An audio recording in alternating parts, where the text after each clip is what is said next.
আসসালামু আলাইকুম প্রিয় বন্ধুরা, এটি হচ্ছে লবলং খাল বা লবলঙ্গ খাল, যেটি শ্রীপুর উপজেলায় মাওনা পাথার নামে পরিচিত। দেখেন, কিছুদিন আগে এই খাল খনন করা হয়েছে, অনেক গর্ত করে খনন করা হয়েছে। সম্ভবত সর্বোচ্চ 2 থেকে 3 মাস হয়েছে এটা খনন করা হয়েছে। কিন্তু দেখেন আবার ভরে গেছে। ওই যে দেখেন স্তর পড়ে গেছে, ওই যে দেখেন স্তর পড়ে গেছে।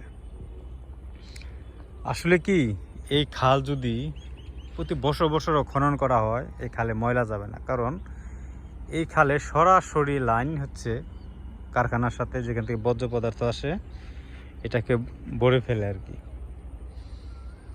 প্রশাসন বা রাষ্ট্র লক্ষ লক্ষ টাকা খরচ করে খাল খনন করে, কিন্তু এই দূষিত পানি যেন না আসতে পারে এই জন্য কোনো পদক্ষেপ নেয় না। বর্তমান সরকার জনাব তারেক রহমান সাহেব, উনি বাংলাদেশে খাল খনন করার জন্য বিভিন্ন উদ্যোগ নিয়েছেন। আমি সরকারকে বলবো, সেই উদ্যোগ যেন শুধু খাল খনন করা পর্যন্ত থাকে না, খালের যে দূষণ পানি আছে, এই ময়লা পানি, এগুলো রোধের জন্য কাজ করে। বিভিন্ন মিল ফ্যাক্টরি যেন এখানে ময়লা ফেলতে না পারে। আমি দেখেছি ওই যে একটা ফ্যাক্টরি, সম্ভবত এশিয়া বা হতে পারে অন্য কিছু, ওই ফ্যাক্টরির লাইন সরাসরি পাথারে, এই নোংরা ময়লা আবর্জনা সরাসরি লাইন দেয়া। সম্ভবত এখানে অনেক ফ্যাক্টরি আছে যাদের লাইন এই পাথারে দেওয়া আছে।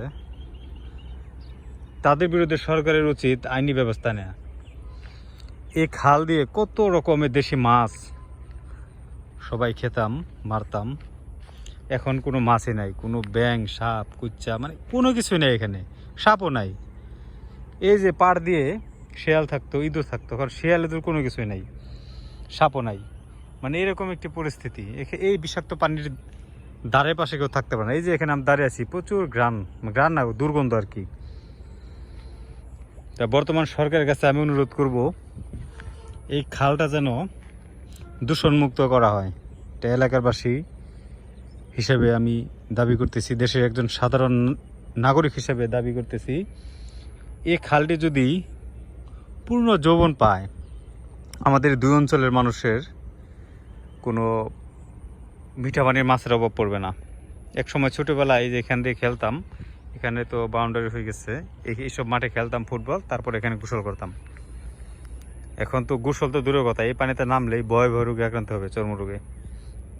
ময়লা, বিশ্রী ময়লা। তাই সরকারের কাছে অনুরোধ থাকবে, এই খালটি যেন পরিষ্কার পরিচ্ছন্ন করার বা দূষণ রোধের, পানিটা যেন স্বচ্ছ থাকে, এজন্য সরকারের কাছে অনুরোধ করব, এই খালটিকে বাঁচান প্লিজ, এই খালটিকে বাঁচান।